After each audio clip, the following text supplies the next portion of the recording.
Our next speaker is Mike McManus. Mike is a Duke University graduate. He was one of Time Magazine's youngest correspondents in 1963. He worked for them for several years as a reporter for several other newspapers. He's a nationally syndicated columnist. And in 1991, he started the second syndicated column, Ethics and Religion, which has been going on for 11 years. He's the author of a number of books, including Marriage Savers, Helping Friends and Family Avoid Divorce, and also How to Cut America's Divorce Rate in Half. It's our privilege to introduce Mike McManus. I'm afraid I'll block out everybody with these legs of mine. Well, it's a great joy to be here, an honor, and I so appreciate what John is doing. There is not another family policy council in the country which is pioneering in this dual left-hand, right-hand punch that you can see here. On the one hand, he's trying to strengthen the pastoral strategy, which has worked. We have helped create 223 community marriage policies around the country. There are Live the Life Ministries is one, but it's one of the two most outstanding in the country, and it has been extremely effective, cutting the divorce rate 30%. Now, the video you saw about the Oregon community, the ABC was impressed that the divorce rate came down 15% in 5 years. Well, that's just an average decline. On average, our divorce rates come down about 17 or 18% in just 7 years. And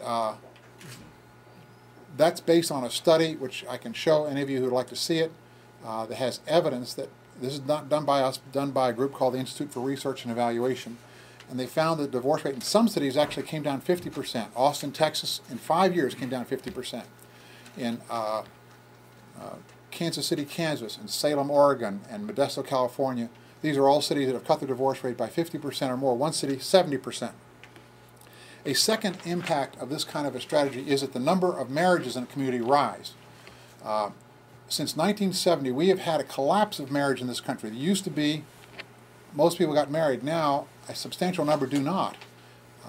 And the reason, in part, is that the number of people who are getting married in the right way is declining.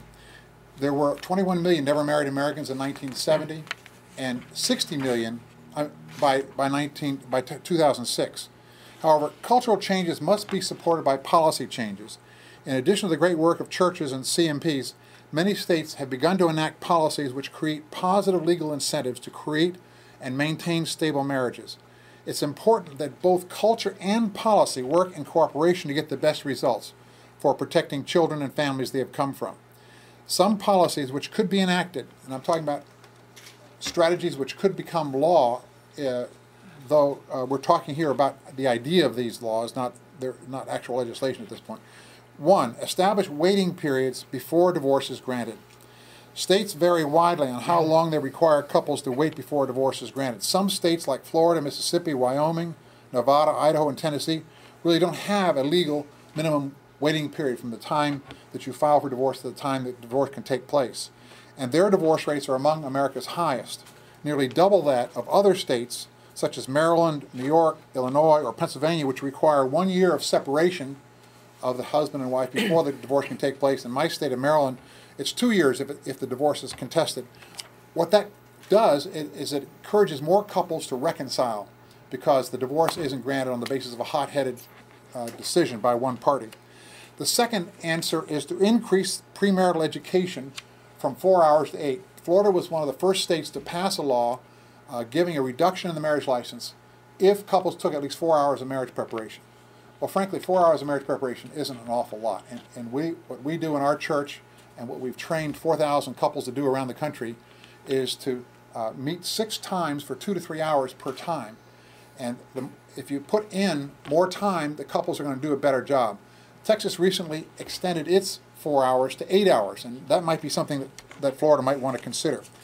Minnesota requires 12 hours of marriage preparation and the taking of a premarital inventory. That's a questionnaire which has questions like, actually statements, which the man and woman react to.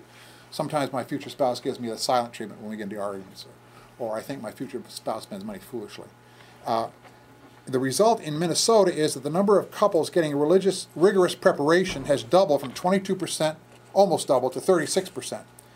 Texas, I've already mentioned that, In our church, of 288 couples we prepared for marriage over a decade, 55 decided not to marry. So that's a good thing, because some of those people should not marry. But of those who did marry, there were only 7 divorces in a decade.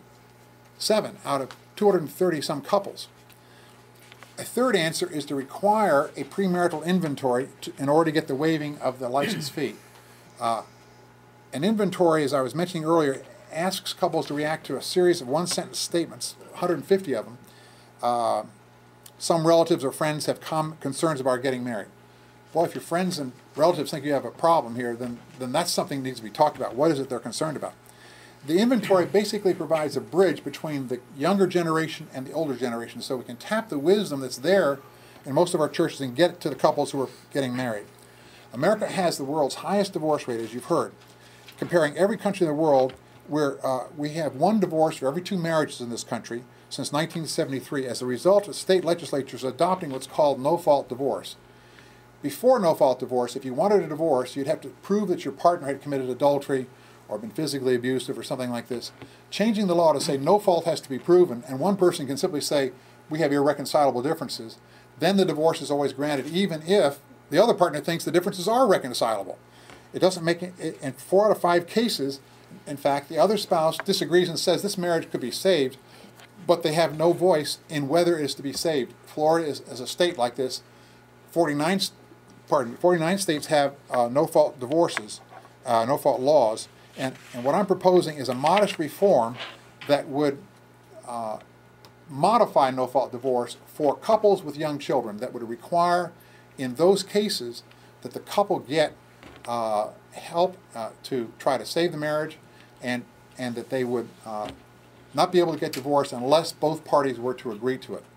Now, this would not, for couples without children, childless couples, the regular no-fault would still apply, and for couples whose children are over of adult age, this would not apply to them. So it is a modified no-fault proposal that really could cut the divorce rate in half. Both religious and legal experts have estimated that if this mutual consent or modified no-fault were in place, you would cut your divorce rate in half. That would be enormous. Right now, Florida is spending about $2 billion on the result of broken marriages or non-marriages. And if you cut, half of that is due to divorce. So that's $1 billion of the $2 billion. If you cut your divorce rate in half, this would save $500 million. So that's worth trying to do. I commend you what you're doing, and thank you for letting me be a part of it.